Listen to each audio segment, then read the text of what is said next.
Did you know that 78% of Malaysians are active users on social media? That's roughly 26 million people. But how does this number actually affect us? Number 1. Excessive use of social media can lead to a reduced attention span, which will make it more difficult for you to concentrate on important tasks in this fast-paced world today. Secondly, you'll be physically unfit. More time on social media means that you will have lesser time for physical activity. Neglecting your body may lead to many health-related issues, and this can affect your life long-term. Number 3. Isolation. Staying on social media, where you're rarely ever interacting with real people, it can lead to social anxiety where you will have trouble conversing with actual people. But of course, as always, there are solutions to this. You can start off by monitoring your screen time, and by keeping track, you're ensuring that you're not spending too much of your time online. Secondly, you can also start working out. A healthy mind and a healthy body go well together.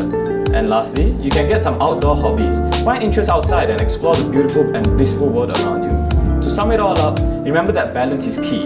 You can use social media, just be wary not to overdo it. So feel free to raise awareness by sharing this video with your loved ones.